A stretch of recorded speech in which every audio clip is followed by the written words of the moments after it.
भारतीय छात्र प्रकोष्ठ राष्ट्र प्रभारी अमृता बोध महाशय। धन्यवाद संचालक।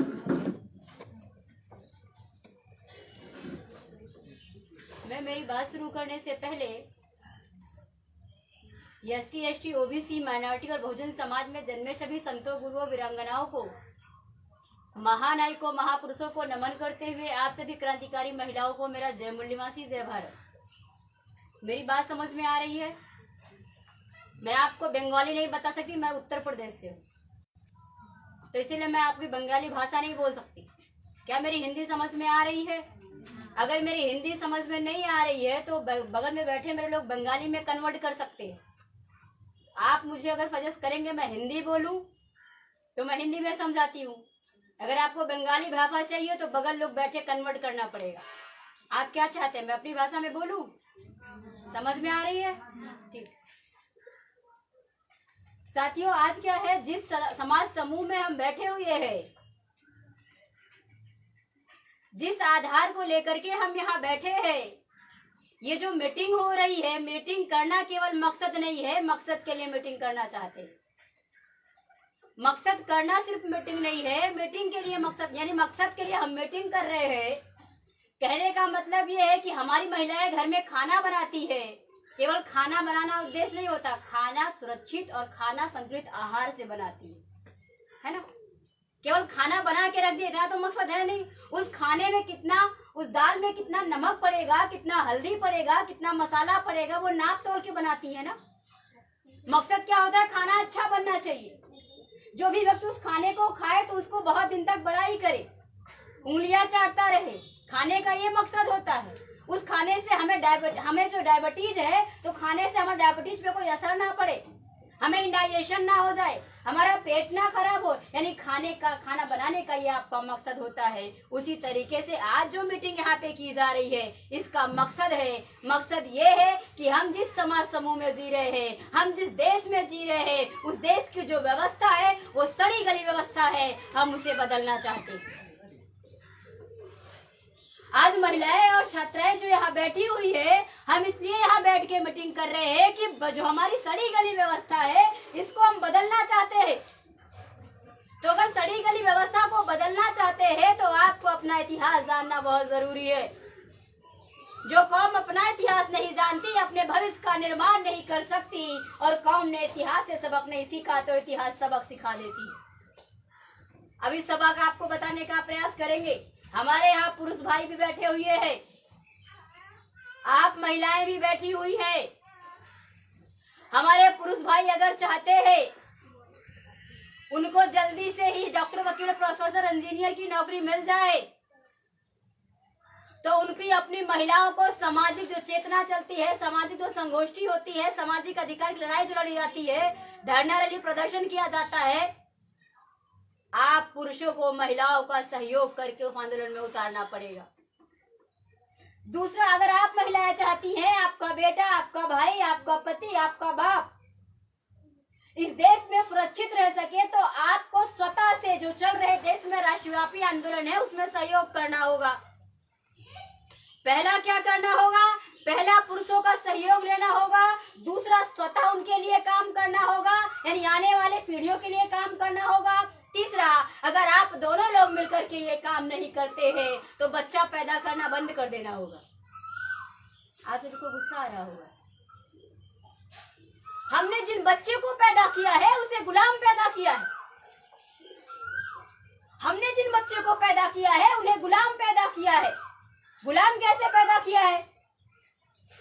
किसी भी समाज को गुलाम बनाना है, किसी भी देश को गुलाम बनाना है, उसकी 3 चीजों को छीन लो, देश गुलाम बन जाएगा। किसी देश को अगर गुलाम बनाना है, किसी समाज को गुलाम बनाना है, उसकी 3 चीजों को छीन लो, वो देश गुलाम बन जाता है। पहली शिक्षा, दूसरी संपत्ति और तीसरा शस्त्र। ये 3 चीज छीनने से समाज गुलाम बन जाता है। और वर्तमान में अगर आप महिला और पुरुष ने सामाजिक गुलामी को नहीं एक्सेप्ट किया, सामाजिक गुलामी को एक्सेप्ट करने के बाद आंदोलन में सहभाग नहीं किया, तो आने वाले बच्चे की हमें चीखें सुननी पड़ेगी। तो अगर आप महिलाएं, आप पुरुष भाई ये चाहते हैं आने वाले बच्चों की हमें चीखें ना सुनाई पड़े, तो इस देश में जो चल रही राष्ट्रव्यापी संगठन है, राष्ट्रव्यापी संगठन के द्वारा जो धरना रैली प्रदर्शन आंदोलन किया जा रहा है, उसमें आप महिलाओं को पूरी शक्ति के साथ जन समर्थन हासिल करके सड़क पे, रास्ते पे उतर के खड़ा होना पड़ेगा। और अगर आपने सोचा हम अकेले लड़ाई लड़ेंगे, हम अकेले लड़ेंगे, हम जाति के नाम पे लड़ाई लड़ेंगे, हम आदिवासी के नाम पे लड़ाई लड़ेंगे, हम मुस्लिम के नाम पे लड़ाई लड़ेंगे, हम ओबीसी के नाम पे लड़ाई लड़ेंगे, हम सिर्फ महिलाओं के नाम पे लड़ाई लड़ेंगे, तो अगर आपने अकेले अकेले लड़ने का निश्चय किया तो उसका 3 परिणाम होगा। अगर अकेले अकेले लड़ने का प्लान किया, लड़ने का मतलब जो अधिकार खत्म हो रहा है उसको बचाने के लिए अकेले अकेले काम करने का निर्णय किया, तो उसका 3 परिणाम होगा। क्या? पहला, आप मैदान छोड़ के भाग जाएंगे। पहला क्या होगा? आप मैदान छोड़ के भाग जाएंगे। और अगर आप मैदान भी नहीं छोड़ करके भागे तो दूसरा, आप समझौता कर लेंगे। पहला, आप मैदान छोड़ के भाग जाएंगे। दूसरा, अगर आप मैदान भी नहीं छोड़ करके भागे तो समझौता कर लेंगे। और तीसरा, आप समझौता भी नहीं कर रहे हो, मैदान भी छोड़ के नहीं भाग रहे हो, तो तीसरा, आप मार दिए जाएंगे। आप मार दिए जाएंगे। बहुत सारे आदिवासी मारे गए, उड़ीसा में आदिवासी मारे गए, आपके पश्चिम बंगाल में आदिवासी मारे गए, यानी बहुत सारे ऐसे राज्य कहानियां हैं। यहाँ तक कि आप आदिवासियों की बात नहीं कर रही हूँ, एससी के लोग भी मारे गए, ओबीसी के लोगों की गिनती नहीं हो रही है, महिलाओं की तो इतनी खराब दुर्दशा है, उसी पे आज चर्चा करने की बात मैं कर रही हूँ।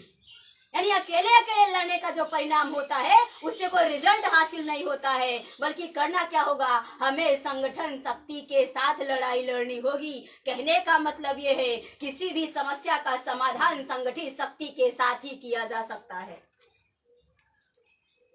किसी भी समस्या का समाधान संगठित शक्ति के साथ ही किया जा सकता है।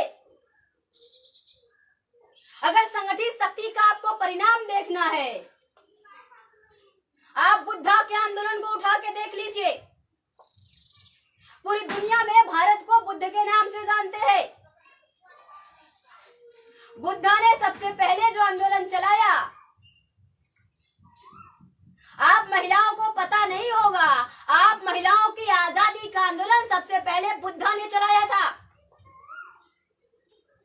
क्यों चलाया था? उसके पीछे कहानी क्या थी? आंदोलन चलाने से पहले विचार आता है, संगठन बनाने से पहले विचार आता है, संगठन बाद में बनता है, पहले विचार आता है।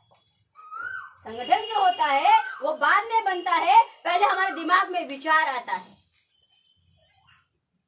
तो बुद्धा ने भिक्खुनी संघ क्यों बनाया, महिलाओं का संगठन क्यों बनाया, ये बात आप महिलाओं को जाननी और समझनी बहुत जरूरी है। बुद्धा ने जब आंदोलन की शुरुआत की तो बुद्धा की उम्र 29 साल थी, जवानी की उम्र थी। बुद्धा ने जो आंदोलन की शुरुआत की तो बुद्धा की उम्र जवानी की उम्र थी, 29 साल की उम्र थी।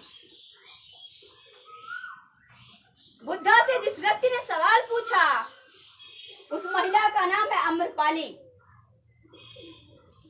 उन्होंने कहा, बुद्धा आप राजा के लड़के हो। कहा, बुद्धा आप राजा के लड़के हो, आपके घर में पूरी शान शौकत है, संपन्नता है, आप क्या कर रहे हो? तो बुद्धा ने कहा, अम्रपाली इस देश में ब्राह्मण है, क्षत्रिय है, वैश्य है, शूद्र है, ये 4 तरह की जो व्यवस्था है, इसमें महिलाओं का कहीं स्थान है क्या? है क्या? महिलाओं को बच्चा पैदा करने की मशीन माना गया, महिलाओं को भोग की वस्तु माना गया। यहाँ तक बुद्धा समझाते हैं कि अम्रपाली जैसे बेटी पैदा हो, जितना बाप के है उतना करे, थोड़ी सी बड़ी हो जितना भाई के है उतना करे, ससुराल जब जाए जितना पति के है उतना करे, और जब बुढ़ापा है तो बेटे के सामने हाथ पसारे, बेटा 2 पैसा मुझे देना, मेरा बुढ़ापा गुजर जाए। तो अम्रपाली ने पूछा, उस महिला ने पूछा, बुद्धा आप कहना क्या चाहते हैं? मुझे आपकी बात समझ नहीं आ रही है, इसमें गलत क्या है? तो बुद्धा ने बताया, बुद्धा ने कहा, जन्म देने वाली जो माँ है वो महिला है, जन्म देने वाली जो माँ है वो महिला है, बड़े होकर जिस बहन ने पालन पोषण किया वो भी महिला है, हमारे साथ हमारी जीवन संगनी जो बन करके आती है, हमारे वंश को चलाती है, वो भी महिला है। जन्म से मरण तक हम पुरुषों की जिंदगी इन महिलाओं पे आश्रित है। कहने का सिद्धांत ये है, कहने का मतलब ये है, कहने का तात्पर्य है कि समाज में महिला और पुरुष का बराबर का अधिकार है।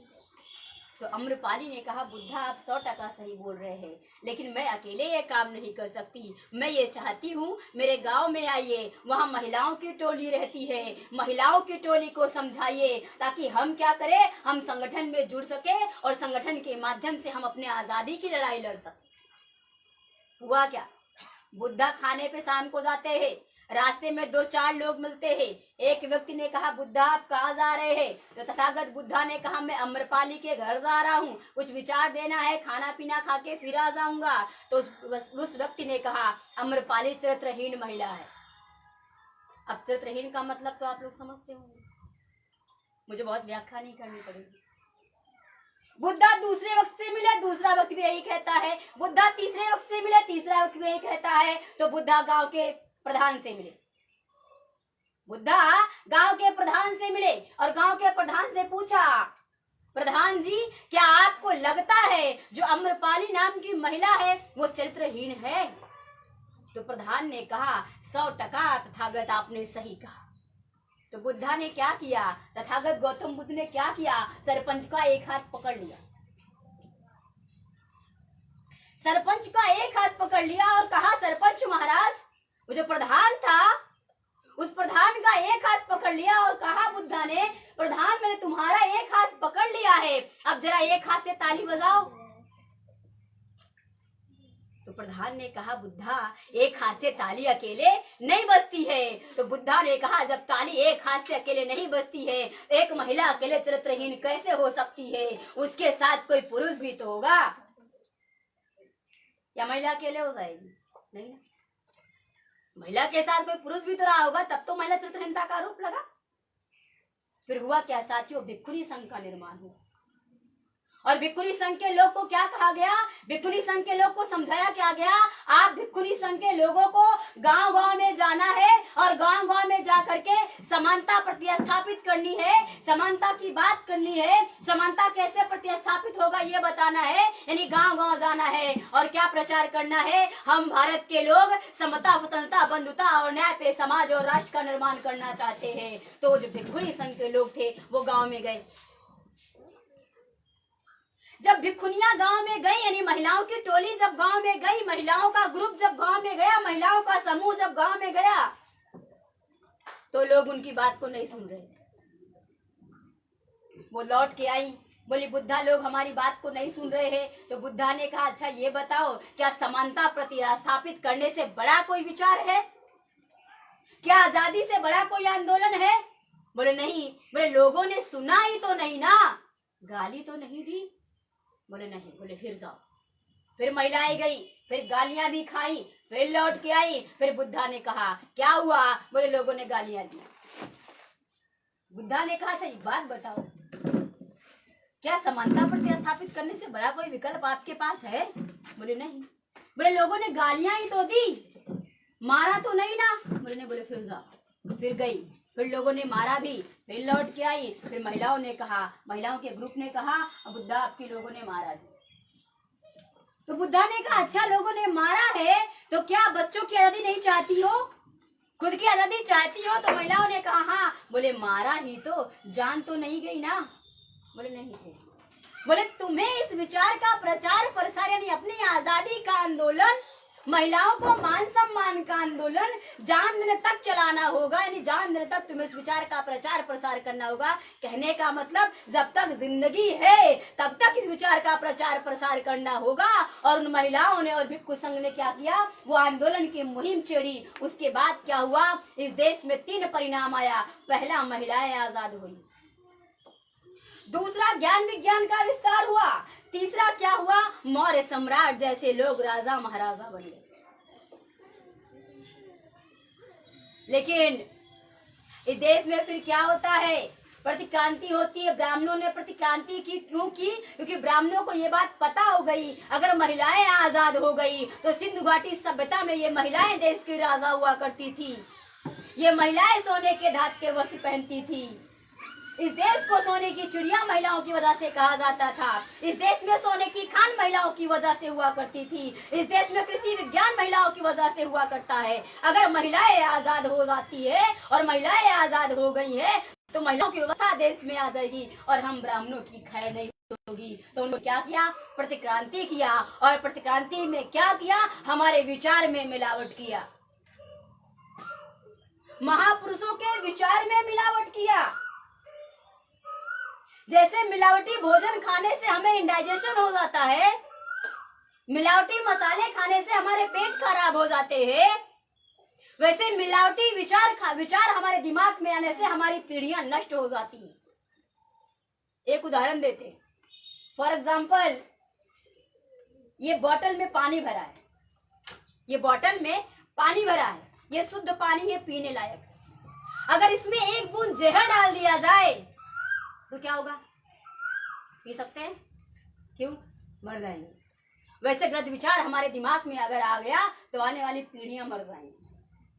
दूसरा उदाहरण आप सुन लीजिए। एक बाल्टी अगर दूध है, एक बाल्टी दूध है, उसमें आधा नींबू काट के निचोड़ दिया जाए, क्या होगा? दूध फट जाएगा।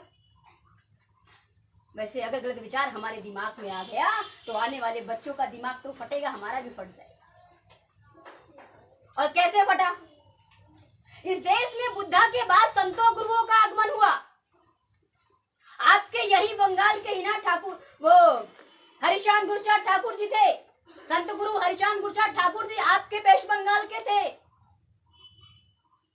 कबीर रविदास साहब पूरे उत्तर भारत के थे। चोखा मेला ये लोग क्या थे? जो हमारे संतों गुरु आए, हमारे संतों गुरुओं ने इस मूल निवासी बहुजन समाज की महिला और पुरुष की मुक्ति का आंदोलन चलाया। तो ब्राह्मण ने प्रचार क्या किया? अरे तुम्हारे हरिचांद गुरुचांद ठाकुर, तुम्हारे रविदास साहब, तुम्हारे कबीर साहब ये भक्ति का आंदोलन चला रहे हैं। तो ये हमारा जो बैठा हुआ समाज है ना, ये भक्त पैदा हो गया। क्या हो गया? भक्त पैदा हो गया। भक्त क्या करता है? भक्त भक्ति करता है, भक्त विचार नहीं करता है और मुक्ति का रास्ता ढूंढता है। भक्त भक्ति करता है, भक्त विचार नहीं करता है और मुक्ति का रास्ता ढूंढता है। जैसे ही भक्त भक्ति करता है, यानी जैसे ही आपने भक्ति करने का प्रयास किया, गलत विचार आपके पास आया, मुक्ति का काम आपके पास नहीं आया बल्कि भक्ति का काम आया। भक्ति से शांति आ गई और जैसे शांति आई तो क्रांति खत्म हो गई। भक्ति से शांति आती है ना, जो भक्त होता है उसे शांति वो होती है ना, परिवेश में आती है। तो क्या क्रांति हो सकती है शांति से? जैसे ही भक्ति से आपने शांति वो क्रिएट किया, वैसे क्रांति खत्म होने का निश्चय जो आया। तो साथियों क्या हुआ? आपके सामने समस्या क्या खड़ी हुई? ब्राह्मणों के प्रतिक्रांति से क्या समस्या खड़ी हो गई? जैसे आप भक्त पैदा हुए तो आपके सामने दो चीजें आई, जानते हैं क्या? पहला देवता, दूसरा राक्षस। तो आपने क्या सोचा? हम देवताओं को पढ़ने की औकात नहीं है, हमारी औकात देवताओं के पढ़ने की नहीं है, वैसे महान लोग हैं, है ना। दूसरा क्या है? राक्षस। हम क्यों पढ़े, ऐसे नालायक है। दोनों दिशा में हम पढ़ाई से दूर चले गए, यानी इतिहास से दूर चले गए।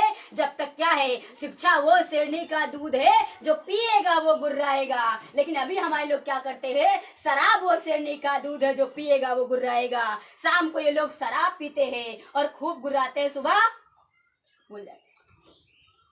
तो शिक्षा से हम दूर गए, इतिहास से हम दूर गए। जो कौम इतिहास नहीं जानती भविष्य का निर्माण नहीं कर सकती, और कौम ने इतिहास से सबक नहीं सीखा तो इतिहास सबक सिखा देती है। आधुनिक भारत के प्रणेता राष्ट्रपिता ज्योतिराव फुले, आधुनिक भारत के प्रणेता राष्ट्रपिता ज्योतिराव फुले, जो काम बंगाल के अंदर हरिचांद गुरचार ठाकुर ने किया, शिक्षा का काम किया, वही काम पूरे देश भर में राष्ट्रपिता ज्योतिराव फुले ने महिलाओं को शिक्षा की बात की। बंगाल के महापुरुषों ने जो काम किया शिक्षा को लेकर के, वही काम राष्ट्रपिता ज्योतिराव फुले ने क्या किया? महारानी विक्टोरिया के सामने कहा, हमारे लोगों को रिप्रेजेंटेशन दे दो, हमारे लोगों को शिक्षा का अधिकार दे दो। हमारे लोग अधिकार अगर पा जाएंगे तो अधिकारी बन जाएंगे। क्या होगा? अधिकार पा जाएंगे तो अधिकारी बन जाएंगे। हमें क्या करो, हमारे ऊपर सहानुभूति मत दिखाओ। हमारे ऊपर सहानुभूति का मतलब क्या है? अभी वर्तमान में सहानुभूति सरकारें क्या कर रही है, वो चाहे बीजेपी हो, कांग्रेस हो, टीएमसी हो या तृणमूल कांग्रेस, कोई भी हो, क्या करती है? आपको राशन दे देती है, सहानुभूति करती है ना। आपको पानी देती है, सहानुभूति करती है ना। आपके घर के सामने की नाली बनवाती है, सहानुभूति करती है ना। आपके घर के सामने का फर्श बनवाती है, सहानुभूति करती है ना। आपके घर में नौकरी देती है क्या? ये सहानुभूति नहीं है, ये अधिकार है। तो अधिकार देती है क्या? नहीं। अधिकार देगी तो अधिकारी बन जाओगे। जब अधिकारी बन जाओगे तो सही गलत का फर्क आ जाएगा और इनकी सुनोगी नहीं। तो अगर इनको अपना गुलाम बनाना है तो सहानुभूति उत्पन्न कर।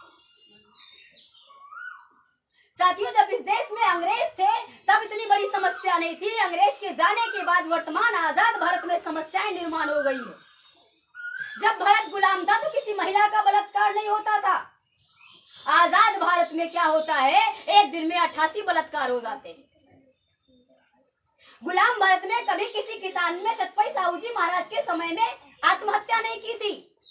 आज आजाद भारत में आज किसान लोग दिल्ली के जंतर मंतर पे करीब 3 महीने से ज्यादा बैठे हैं, कितनों की जान चली गई। ये आजाद भारत का इतिहास है। यानी गुलाम भारत में आतंकवाद नाम की कोई चीज नहीं थी, आजाद भारत में आतंकवाद पनप गया। गुलाम भारत में नक्सलवाद नहीं था, आजाद भारत में नक्सलवाद क्रिएट हो गया। गुलाम भारत में आदिवासी राजा थे, आजाद भारत में आदिवासी जंगलों से भी खदेड़ दिए जा रहे। जो समस्या गुलाम भारत में नहीं थी वो समस्या आजाद भारत में निर्माण हो गई है। इसका कहने का मतलब ये है कि हम जो लोग यहाँ बैठे हैं, हम नालायक लोग बैठे हैं, मुफ्तखोर लोग बैठे हैं। क्यों? हरिचांद गुरुचांद ठाकुर ने किया, बिरसा मुंडा जी ने किया, योगेंद्र नाथ मंडल जी ने किया। क्या किया? हमारे गले में हांडी था, कमर में झाड़ू था, हमारे गले में टाई आ गई और कमर में बेल्ट आई, आया ना। हम महिलाओं की साड़ियां आ गई। हम एक्वाफिना बिस्लरी का पानी पीते हैं, हम दाल चावल सब्जी रोटी फल मिठाई खाते हैं, लेकिन जो हम खा रहे हैं गारंटी है अपने बच्चे को दे सकते हैं? नहीं दे सकते। साथियों, हमें ये बात जाननी और समझनी होगी कि हम जो संगठन चला रहे हैं, संगठन का जो उद्देश्य है, यानी जो समस्या निर्माण हो रही है, वो समस्या हमारे समाज में निर्माण हो रही है, वो हमारे समाज व्यवस्था में निर्माण हो रही है। तो वर्तमान में भारत देश की जो समाज व्यवस्था इतनी खतरनाक है, हम इस व्यवस्था को बदलना चाहते हैं। कैसी व्यवस्था बदलना चाहते हैं? आपको व्यवस्था कैसे समझाएं? एक एग्जाम्पल देते हैं।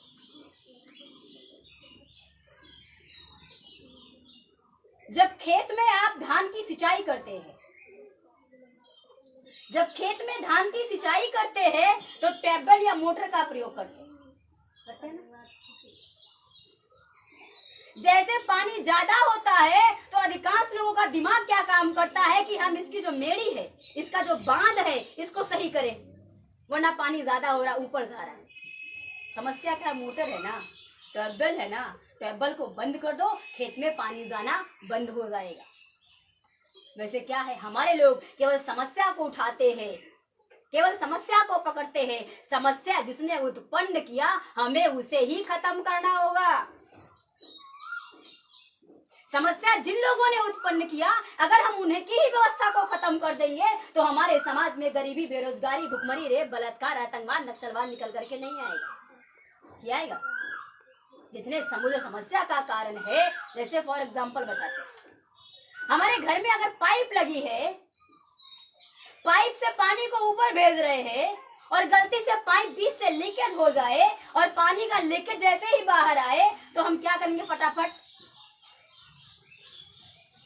हम क्या करते हैं? अगर घर में पानी आ रहा है तो उसको एक किनारा देते हैं निकलने का।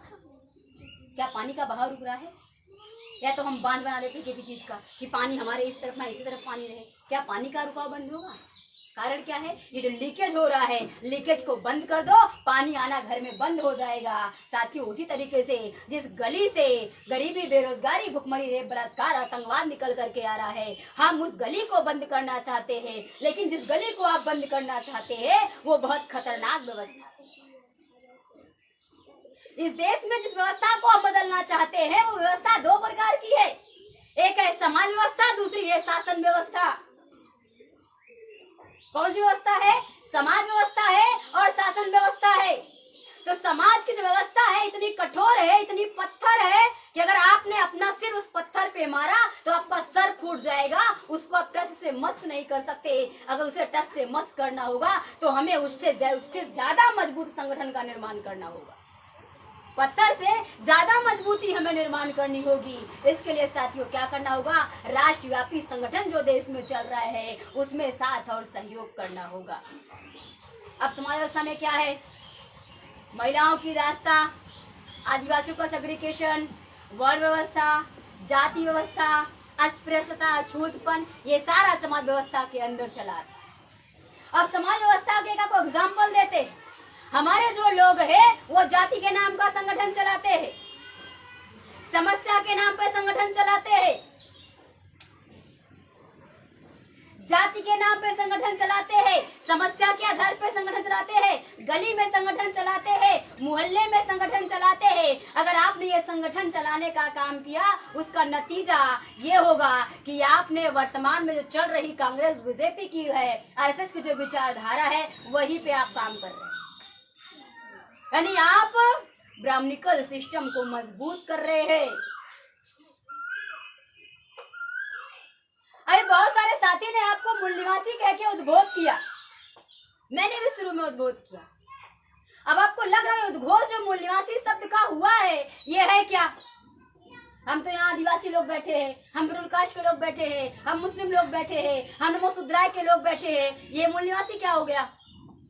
अभी ये नई समस्या कहाँ से उत्पन्न हो गई आपको बताते। 21 मई 2001 को टाइम्स ऑफ इंडिया जो अंग्रेजी का अखबार है उसमें एक न्यूज छपी आई डीएनए।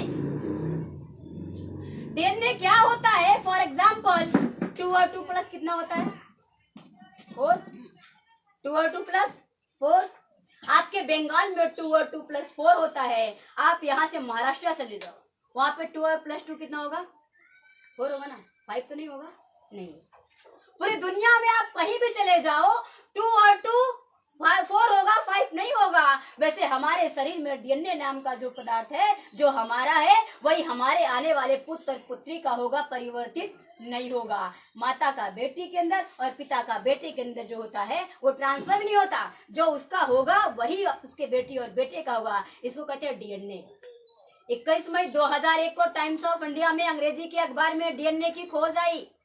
डीएनए की खोज आने के पहले का रीजन क्या है? माइकल बामसाब उतार विश्वविद्यालय के जो थे साइंटिस्ट ने देखा दुनिया में भारत को विश्व गुरु कहा जाता है, दुनिया को भारत ने ज्ञान दिया, भारत को सोने की चिड़िया कहा जाता है, मैं भारत घूमना चाहता हूँ। जैसे माइकल बामसाब भारत घूमने आते हो क्या देखते हैं? कहीं पे झुग्गी झोपड़ी है, कहीं पे 2 महल है, कहीं पे 4 महल है, कहीं पे 6 महल है। उसने पूछा ये लोग कौन है? तो क्या बताएं? ये फला जाति का आदमी है, वो फला जाति का आदमी है, वो फला जाति का आदमी है। तो माइकल बामसाब ने कहा जातियां तो जानवरों में होती है, इंसानों में जातियां नहीं होती है। जातियां जानवरों में होती है, इंसानों में नहीं होती है। जातियां जानवरों में होती है, इंसानों में नहीं है। इसलिए उसने क्या किया, यहाँ सभी लोगों का क्या किया, पूरे भारत के लोगों का बाल खाल सीमन लेकर के अमेरिका के उताह विश्वविद्यालय में गया और वहाँ पे डीएनए खोज निकाला। और डीएनए के खोजने के बाद कहा जो भारत में रहने वाली 6743 जातियां है, इनसे कन्वर्टेड मुस्लिम, बुद्ध, सिख, ईसाई और लिंगायत है। इनका डीएनए, इनका बाल खाल खून इनका आपस में मैच करता है। जो ब्राह्मण है उनका डीएनए इनसे नहीं मैच करता है, उनका बाल खाल सीमन इनसे नहीं मैच करता है। तो सवाल ये खड़ा हो गया आखिर ब्राह्मण का डीएनए कहाँ से मैच करता है? पूरी दुनिया का डीएनए लगा तो ब्राह्मण का डीएनए यूरेशिया के आस्की मोजी नाम की जगह से मैच करा। तो समझ में आया कि ये ब्राह्मण हमारा दुश्मन है। क्यों? हमारे बहुत सारे साथी यहाँ पढ़े लिखे बैठे हैं, बहुत सारे साथी कर्मचारी बैठे हैं। आप जो कर्मचारी वर्ग के लोग हैं, आप पढ़े लिखे लोगों की ये जिम्मेदारी है कि समाज में जागृति करना होगा। अगर आपको ऐसा लगता है कि आप पढ़े लिखे लोग समझदार लोग हैं तो ऐसा नहीं है। पढ़ा लिखा होना अलग बात है, समझदारी आनी अलग बात है। अगर मैं कहूं मैं इंजीनियर हूं तो बहुत समझदार हूं, ऐसा नहीं है। समझदारी आने के लिए क्या करना होता है? सिर्फ इंजीनियर, सिर्फ डॉक्टर, सिर्फ टीचर, सिर्फ मास्टर बनना सही नहीं है। समझदारी का पहला सिद्धांत होता है, जागृति का पहला सिद्धांत होता है दोस्त और दुश्मन की पहचान। हरिचांद गुरुचांद ठाकुर जी के पास, बिरसा मुंडा जी के पास कोई डिग्री थी क्या? कोई डिग्री थी क्या? नहीं ना। फातिमा शेख के पास कोई डिग्री थी क्या? उस्मान शेख के पास कोई डिग्री थी क्या? नहीं थी ना। लेकिन क्या था? सामाजिक जागृति। सामाजिक जागृति पहला सिद्धांत क्या था? दोस्त और दुश्मन की पहचान थी। पहला सिद्धांत क्या होता है जागृति का, समझदारी का? दोस्त और दुश्मन की पहचान। दूसरा, दोस्त की क्या ताकत है? तीसरा, दुश्मन की क्या ताकत है? चौथा, दोस्त की क्या कमजोरी है? पांचवा, दुश्मन की क्या कमजोरी है? जिन लोगों को ये सारी बातें पता होती है वही व्यक्ति जागृत कहा जाता है। इसीलिए हमारे पढ़े लिखे जो लोग हैं वो हरिचांद गुरुचांद को अपना गुरु मानते हैं। क्यों? बिरसा मुंडा को अपना गुरु मानते हैं। क्यों? डॉक्टर बाबा साहेब को अपना गुरु मानते हैं। क्यों? क्योंकि वो जो क्या थे, वो लोग सामाजिक जानकार लोग थे।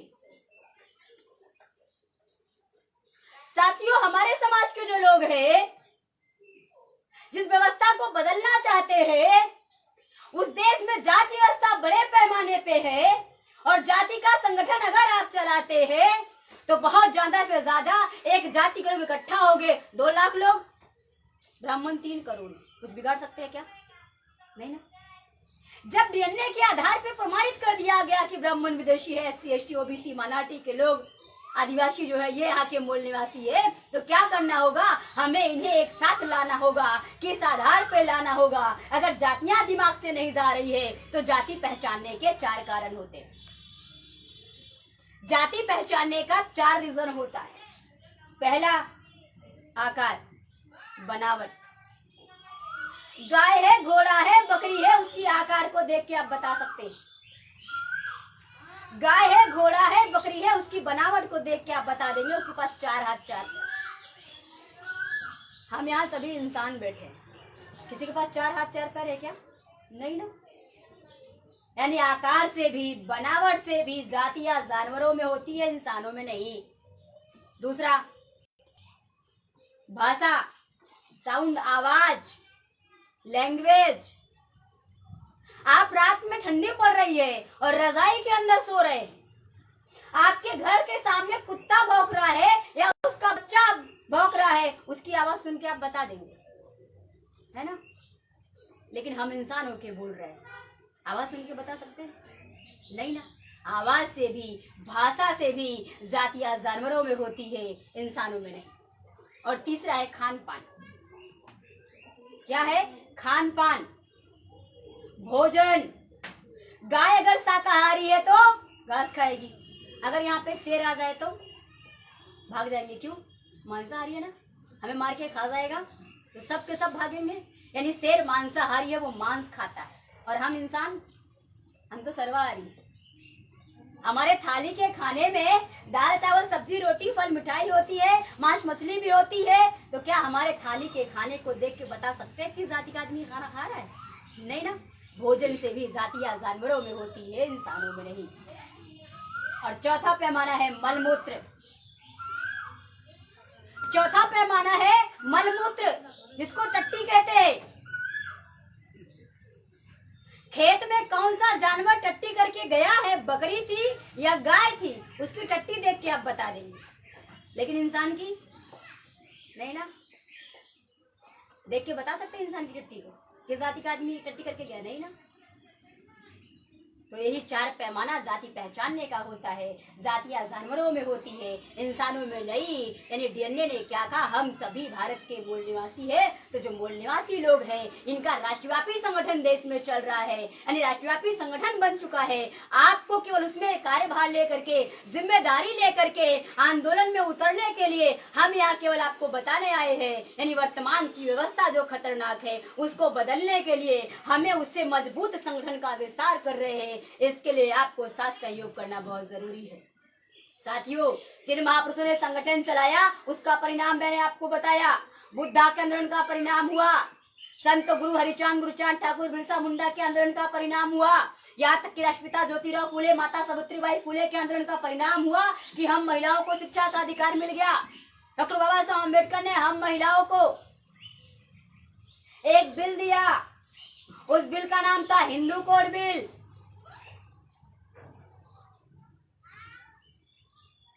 बाबा साहब अम्बेडकर महिलाओं को क्या कहते थे, पता है क्या कहते थे? कांच की चूड़ियां पहनने से अच्छा है सोने की चूड़ियां पहनो। अब इसका मतलब नहीं आप जाके अपने पति पे झगड़ा कीजिएगा हमें सोने की चूड़ियां पहनना है। बाबा साहब अम्बेडकर कहते थे कांच की चूड़ियां पहनने से अच्छा है सोने की चूड़ियां पहनो।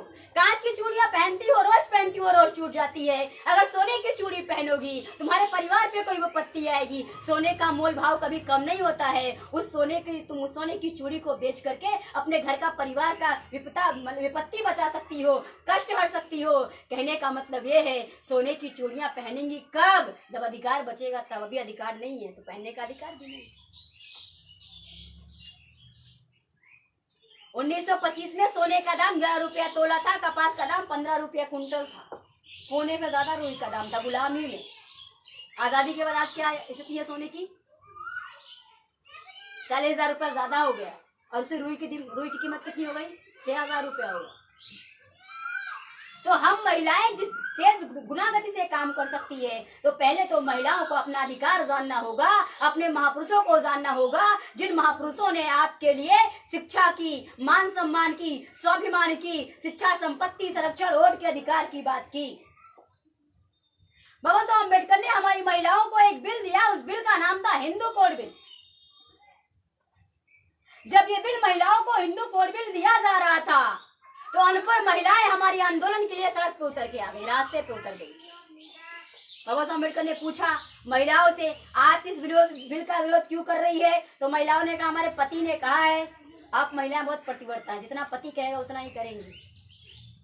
फिर पूछा क्या आपने पढ़ा है, से क्या कानून दिया है? तो महिलाओं ने कहा हम अनपढ़ लोग, हम कहाँ से पढ़ेंगे। बोले अच्छा तो आपके पति ने कौन सी समस्या खड़ी कर दी, आप इस बिल का विरोध कर रही है? तो महिलाओं ने कहा हमारे पति ने कहा है अगर हम इस बिल का विरोध नहीं करेंगे वो हमारी सौतन ला करके रख देंगे, और हम नहीं चाहते हमारी सौतन आए। बाबा साहब अम्बेडकर ने कहा अगर वो तुम्हारी सौतन ला के रखते हैं, मैंने इस बिल के अंदर कानून दिया है, उस कानून का नाम है तलाक। तुम तलाक लेना और जो पति तुम्हें तलाक देगा तुम्हारे महीने का खर्च भी देगा, ऐसा इस बिल के अंदर कानून है। हमारी महिलाओं की शादी यानी बेटियों की शादी पहले पालने में तय हो जाती थी, बचपन में शादियां हो जाती थी। उस बिल के अंदर क्या दिया गया? लड़की की उम्र 18 साल का होगा, लड़के का उम्र 21 साल का होगा। इस उम्र के बाद आप शादी कर सकते हैं बेटी और बेटे की। इस उम्र के पहले अगर आपने शादी करा तो कंटेम्प्ट ऑफ कोर्ट के तहत जेल चले जाएंगे। हमारी महिलाओं को, जिन महिला को बच्चे नहीं पैदा होते थे, लोग उनको बांझ कहते थे, उनकी परछाई भी अपने ऊपर पड़ने नहीं देते थे, अपने घर के ऊपर नहीं पड़ने देते थे, ऐसी महिलाओं को पुत्र और पुत्री गोद लेने का अधिकार दिया गया। भारत के संविधान के आधार पर है, भारत के संविधान के आधार पर ये सारा इक्वलिटी भी फोड़ रहा है। जिन महिलाओं गर्भावस्था में होती है, सरकारी नौकरी करती है, सरकारी नौकरी चाकरी करती है, जब वो गर्भावस्था में आती है उसको 6 महीने की छुट्टी मिलती है, उसका वेतन नहीं करता है। वो 6 महीने की छुट्टी सीसीएल लीव जिसको बोलते हैं, चाइल्ड केयर लीव बोलते हैं, वो भी डॉक्टर बाबा साहब अम्बेडकर ने अपनी कलम से लिख करके दिया है। हमारी महिलाओं को पता नहीं है लेकिन अधिकार ले रही है। जिन महिलाओं को कमर के ऊपर कपड़ा पहनने का अधिकार नहीं था, ऐसी महिलाओं को डॉक्टर, वकील, प्रोफेसर, इंजीनियर बनने का अधिकार दिया गया भारत के संविधान के अकॉर्डिंग। यहाँ तक कि जिन महिला का पति मर जाता था, लोग विधवा करके यानी विधवा मान करके उसको काली कोठरी में सफेद साड़ी में रखा जाता था, ऐसी महिलाओं को दूसरी शादी करने का अधिकार दे दिया। हमारी महिलाओं को, हमारी बेटियों को, हमारे घर की जो है बहनों को पिता और पति में बराबर का अधिकार है। फॉर एग्जाम्पल, आपने अपनी बेटी की शादी कर दी तो आपकी बेटी ससुराल जाए और स्टाम्प पेपर पे लिख करके दे पिताजी मुझे आपकी संपत्ति में हिस्सा नहीं चाहिए, मम्मी मुझे आपकी संपत्ति में, आपकी प्रॉपर्टी में, जमीन जायदाद में हिस्सा नहीं चाहिए, तभी बाप और माँ बेटे को सब दे सकते हैं। नहीं तो उस बिल के अंदर कानून है कि बेटी और बेटे को बराबर का हिस्सा लगाना पड़ेगा। हम क्या करते हैं? कन्यादान करते हैं ना, आप सभी का कन्यादान हुआ होगा। जब कन्यादान करते हैं, फॉर एग्जाम्पल बताते हैं, जब कन्यादान करते हैं तो क्या आपकी बेटी जब ससुराल जाती है उस वक्त अन्याय अत्याचार होता है तो क्या रिपोर्ट लिखी जाती है थाने के अंदर, पुलिस स्टेशन में? चलो अगर लिखी भी गई तो क्या निर्णय मिलता है, न्याय मिलता है? नहीं मिलता है। क्यों? एक उदाहरण देखो, हमारे बहुत सारे साथी मंदिर में पैसे दान करते हैं, क्या मांगने जाते हैं? जो पैसा आपने दान में दिया है मंदिरों में, आप मांगने जाते हैं? नहीं ना। चलो अच्छा, आप मांगने चले गए, क्या वो देते हैं? नहीं। चलो उसने नहीं दिया तो क्या रिपोर्ट करवाते हैं आप पुलिस स्टेशन में? क्यों नहीं करवाते? आपकी ये मानसिकता हो गई है क्या कि दान की हुई चीज पे हमारा कोई अधिकार नहीं होता। तो अगर आपने अपनी बेटियों का दान कर ही दिया तो आपका कोई अधिकार नहीं होता। इसीलिए आज हमारी बेटियों के साथ अन्याय अत्याचार होता है, महिलाओं के साथ अन्याय अत्याचार होता है। अगर आप चाहते हो आपकी बेटियों के साथ अन्याय अत्याचार ना हो, हम महिलाओं के साथ अन्याय अत्याचार ना हो, तो हमारी बेटियों को अधिकार देंगे तो अधिकारी बनेंगी, और अगर दान करेंगे तो भिखारी से भी बदतर हमारी लड़कियों की यहाँ जिंदगी हो रही। हमारी महिलाओं को, हमारी बेटियों को आत्मरक्षा के लिए फ्री में लाइसेंसी हथियार का भी अधिकार है। किसके लिए? आत्मरक्षा के लिए। अगर वो आत्मरक्षा के लिए फ्री में लाइसेंसी हथियार का अधिकार आप महिलाओं को मिल जाए या हम महिलाओं को मिल जाए तो यहाँ बैठी, यहाँ सुन रही हर महिला सैनिक होगी। अगर हथियार है तो चलाना भी सीखेंगे ना। हमारी महिलाओं का रेप बलात्कार कहाँ होता है? जंगल के अंदर होता है, झाड़ियों के अंदर होता है, वीरान गलियों में होता है, अंधेरी गलियों में होता है। ये फोन है ना, सरकार के द्वारा एक नंबर चलता है 1090, चलता है ना। जिस जंगल में रेप होता है वहां नेटवर्क होता है क्या? मलिक साहब, नेटवर्क होता है क्या? नहीं होता है। तो क्या ये 1090 काम करने वाला है फोन में? नहीं करेगा ना। लेकिन जो फ्री में आत्मरक्षा के लिए लाइसेंस बंदूक का अधिकार है, लाइसेंसी बंदूक का, वो जरूर काम करेगा। ये मोबाइल हमारी काम करे या ना करे, लेकिन फ्री में लाइसेंसी हथियार का जो अधिकार हमारी महिलाओं को है आत्मरक्षा के लिए, वो जरूर काम करेगा। दूसरा, जो एक दिन में 88 बलात्कार हमारी महिलाओं के साथ हो जाते हैं वो रुक जाएगा। तीसरा, कोई गुंडा मवाली आपके पास आने की जरूरत नहीं करेगा। चौथा, अगर गलती से भी आ जाता है, उस बंदूक के अंदर 6 गोलियां होती। कितनी होती है? 6 गोलियां होती। 3 गोलियां उसकी खोपड़ी में जब आप लगाएंगी तो क्या होगा? अगर आप सुरक्षित होंगी तो आपका बच्चा सुरक्षित होगा, आपका बच्चा तो आपका परिवार, आपका परिवार तो आपका घर, आपका घर तो आपका गांव, आपका गांव तो आपका समाज, आपका समाज तो आपका देश सुरक्षित होगा। लेकिन आज तक हमारी महिलाओं को ये बिल के बारे में बताया ही नहीं गया, देने की बहुत दूर की बात है। तो साथियों, मेरा कहने का मतलब ये है, जिन महापुरुषों ने 1848 से लेके 1956 108 साल संगठन चलाया, उसके बाद भारत का संविधान दिया, हमारे महापुरुषों ने किया तो हमें मिला। तो हमारी नैतिक जिम्मेदारी बनती है कि हमें भी उस आंदोलन को आगे बढ़ाना होगा ताकि हमारे आने वाली पीढ़ियों को मिल सके। हमारे लोगों को भारत के संविधान के अंदर जो वोट का अधिकार दिया, वो वोट का अधिकार राजा बनने का अधिकार है।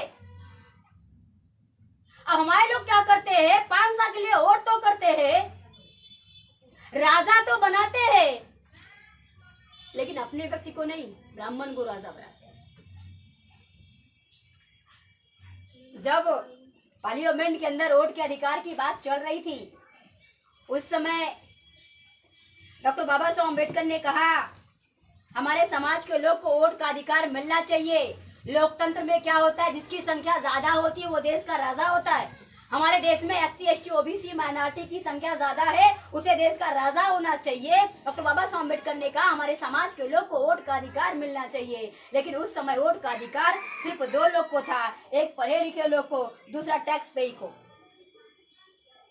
एक पढ़े लिखे लोग को था, दूसरा टैक्स पे को था। तो हमारा समाज वैसे अनपढ़ था, टैक्स कहां से पे करता? तो साथियों, बाबा साहब अम्बेडकर ने कहा हमारा समाज कमेरा समाज है, हमारा समाज मजदूर समाज है, हमारे समाज के लोगों को चुनाव चिन्ह दिया जाए। फिर क्या हुआ, हमारे समाज के लोग को चुनाव चिन्ह दिया गया। हमारे लोग चुनाव चिन्ह देख करके वोट करते। जब वोट का अधिकार मिला, डॉक्टर बाबा साहब अम्बेडकर घर पे आए और वायलिन बजा के गा रहे। लोगों ने पूछा, बाबा साहब अम्बेडकर आप क्यों गा रहे हैं? बाबा साहब अम्बेडकर ने कहा, जिस व्यक्ति ने पूछा उस व्यक्ति का नाम था आचार्य कृपलानी। कृपलानी भी ब्राह्मण थे। वो कृपलानी जानते हैं कौन था? आज सभी को पता है भारत के प्रथम प्रधानमंत्री कौन बने? पंडित जवाहरलाल नेहरू। आप सभी को यह भी पता है वो कब बने? 2 सितंबर 1946 को बने, आजादी के पहले बन गए। उनको 2 वोट मिला था, एक नेहरू के खुद का वोट था, एक कृपलानी का वोट था। वही कृपलानी पूछ रहे थे, क्या बात है मिस्टर अम्बेडकर, आप जोर जोर से हंस रहे हैं? बाबा साहब अम्बेडकर ने कहा, कृपलानी पहले रानी बच्चे पैदा करती थी, पहले रानी बच्चे पैदा करती थी। वो बच्चा चोर हो, डाकू हो, राजा वही बनता था। मैंने रानी के पेट की नसबंदी कर दी है। उसके बाद भी रानी यानी बच्चे अगर पैदा करेगी तो राजा नहीं पैदा करेगी। राजा प्रजा की ओट से पैदा होगा। राजा ब्रेड बॉक्स से निकल करके आएगा। तो कृपलानी ने कहा, मिस्टर अम्बेडकर शायद आप भूल रहे हैं, आपका समाज बिकाऊ है, आपका समाज वोट बेचेगा, हम खरीद लेंगे। डॉक्टर बाबा साहब अम्बेडकर ने कहा, कृपलानी मैं जानता हूँ मेरा समाज बिकाऊ है, लेकिन जिस दिन मेरे समाज के लोग को एक वोट का अधिकार समझ में आएगा, तेरे शरीर का भिखारी भारत में जन्म नहीं लेगा। और आज इस आजादी के 72 साल के बाद हमारे समाज के लोग को समझ में आया, हमारे वोटों की चोरी इलेक्ट्रॉनिक वोटिंग मशीन से हो जाती है। इस देश में जो नेता है वो नालायक है। आप जो कर्मचारी बैठे हैं आप लायक लोग हैं। आप समाज के जो लोग यहाँ बैठे हैं आप लायक लोग हैं। तो अगर आप लायक लोग चाहते हैं ये नालायक लोगों को वहां से हटाया जाए, वहां से निकाला जाए, तो राष्ट्रव्यापी जो संगठन देश में चल रहा है उसमें आपको साथ और सहयोग करना होगा। राष्ट्रव्यापी संगठन में साथ और सहयोग करने से क्या होगा? राष्ट्रव्यापी संगठन में साथ और सहयोग करने से ये होगा, राष्ट्रव्यापी संगठन में शक्ति होती है। क्या होती है? शक्ति होती है। एक उदाहरण देते हैं। हमारे घर में झाड़ू होता है ना, झाड़ू, उससे हम घर का कचरा निकालते हैं। हम महिलाएं उस झाड़ू से घर का कचरा निकालती हैं। जब तक वो झाड़ू रस्सी से बंधी होती है तब तक घर का कचरा निकालती है, लेकिन जैसे रस्सी से खुल जाती है खुद कचरा बन जाती है। तो क्यों ऐसा? मैंने कहा, संगठन में ताकत होती है, संगठन में हिम्मत होती है, संगठन में पावर होती है। आपको दूसरा उदाहरण बताते हैं। अभी अंगूर बिक रहा है ना, कुछ अंगूर ठेले पे टूट करके गुच्छे से अलग रखे होते हैं और कुछ अंगूर गुच्छे में होते हैं। जो अंगूर टूट के अलग रखा हुआ होता है वो मीठा होता है, लेकिन उसका दाम कम होता है ना। गुच्छे से टूट के रखा हुआ अंगूर वो मीठा होता है, फिर भी उसका दाम कम होता है। लेकिन जो गुच्छे में रखा हुआ अंगूर है वो खट्टा भी हो फिर भी उसका दाम ज्यादा होता है। क्यों? संगठन में शक्ति होती है, संगठन में पावर होती है, राष्ट्रव्यापी संगठन में हिम्मत होती है, राष्ट्रव्यापी संगठन से रिजल्ट मिलता है। आपको तीसरा उदाहरण बताते हैं। हमारे पास बंदूक है और बंदूक की गोली, बंदूक है और बंदूक की गोली है। अगर बंदूक से गोली निकाल के आपको मारा जाए तो क्या चोट लगेगी? नहीं ना। लेकिन बंदूक में गोली भर के मारा जाए तो इंसान की जान भी चली जाएगी। ये संगठन जो है ये बंदूक है, आप गोली हो, सच में गोली नहीं चलाना है बल्कि बोली की गोली चलाना है। जो इस देश में व्यवस्था के खिलाफ, हमारी समाज व्यवस्था में जिन लोगों ने हमारा विरोध किया है, हमें उनके खिलाफ बोली चलानी है। यानी ये संगठन है, राष्ट्रव्यापी संगठन में ताकत होती है। तो आप सभी को राष्ट्रव्यापी संगठन में जुड़ करके काम करना होगा। अब आप सोच रहे होंगे अगर हम काम करेंगे तो हमें क्या मिलेगा? अगर हम संगठन में काम करेंगे तो हमें क्या मिलेगा? एक कहानी बताती हूँ। एक बार एक जंगल था। मैडम रोक दीजिए अभी, बस 10 मिनट के लिए। एक बार एक जंगल था और जंगल में आग लग गई। जब जंगल में आग लग गई तो जंगल की चिड़िया ने सोचा मैं इस जंगल में रहती हूँ और जंगल में आग लग गई है, मुझे भी इस जंगल की आग को बुझानी चाहिए। फॉर एग्जाम्पल, हमारे इस गांव में अगर एक घर में आग लगती है तो हम सभी लोग जाते हैं उस घर की आग बुझाने ना। वैसे चिड़िया ने क्या सोचा, मैं इस जंगल की सदस्य हूँ, मुझे भी जंगल की आग बुझानी चाहिए। वो चिड़िया क्या करती, जंगल से दूर जाती, नदी में जाती, चोंच में पानी भरती और लाके जंगल पे छोड़ रही होती। बार बार जाती, चोंच में पानी भरती और लाके जंगल पे छोड़ती रहती। तो पेड़ पे बैठा बंदर बोला, चिड़िया रानी, क्या तुम्हारे चोंच भर पानी से जंगल की आग बुझ जाएगी? तो चिड़िया ने कहा, बंदर भाई, मैं जानती हूँ मेरे चोंच भर पानी से जंगल की आग बुझने वाली नहीं है, लेकिन जिस दिन जंगल का इतिहास लिखा जाएगा, मेरा नाम जंगल की आग बुझाने वालों में से लिखा जाएगा, तुम्हारा नाम तमाशा देखने वालों में से लिखा जाएगा। तो निर्णय आप सभी को करना है, आपको अपना नाम आजादी पाने में लिखाना है या गुलाम रहने में लिखाना है। तो साथियों, अगर आप आजादी पाने में अपना नाम लिखाना चाहते हैं तो राष्ट्रव्यापी संगठन में जुड़ने के साथ साथ 5 चीजें खर्च करनी पड़ेंगी। राष्ट्रव्यापी संगठन में जुड़ना है तो 5 चीजें इन्वेस्टमेंट करना पड़ेगा।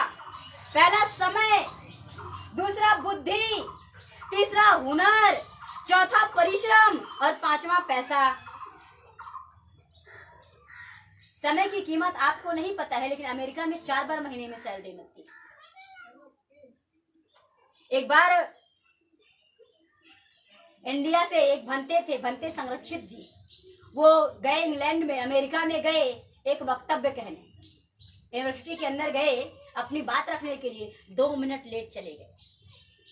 जो वाइस चांसलर था यूनिवर्सिटी का, वो निकल के आके बोल रहा है कि भंते साहब आप 2 मिनट लेट है। तो भंते साहब ने कहा, मैं इतने दिन से इंडिया में रहता हूँ, मैंने टाइम पे आने का प्रयास तो किया, लेकिन फिर भी 2 मिनट लेट हो गया। कहने का मतलब ये है, इंडिया के लोग को टाइम का महत्व नहीं समझ में आता है, इसीलिए अंग्रेजों ने घंटा घर लगाया था टाइम का महत्व समझाने के लिए। तो टाइम का महत्व हमें तब समझ में आता है जब हमारा कोई बहुत करीबी हो, उसकी तबीयत खराब हो जाए, उसको लेके अस्पताल हम चले जाए और डॉक्टर क्या कहे, माफ करिए अगर 5 मिनट के पहले आप आए होते तो इनकी जान को हम बचा सकते थे। तब हमें समय की कीमत समझ में आती है। ऐसे संगठन में भी समय की कीमत है। फिर बुद्धि लगानी होगी। बुद्धि का मतलब ये है, आप महिलाओं के पास बहुत ज्यादा बुद्धि है। आप महिलाओं के पास बहुत ज्यादा बुद्धि कैसे है? आप महिलाएं एक पुरुष एक स्त्री को पैदा करती है। आप आधार स्तंभ है, आप घर की जननी है, आप सृजन करता है, आप श्रेष्ठ करता है। यानी आप जिस बच्चे को जन्म देती है, उस बच्चे को कितना भोजन चाहिए, कितना आहार चाहिए, आपकी बुद्धि उसमें काम करती है। तो संगठन में भी आपको अपनी बुद्धि लगाना होगा। महापुरुषों के मिशन को चलाने के लिए आपको जिंदगानी जवानी लगाने के लिए बुद्धि का इस्तेमाल करना पड़ेगा। फिर हुनर, हमारी महिलाओं के पास गाने का हुनर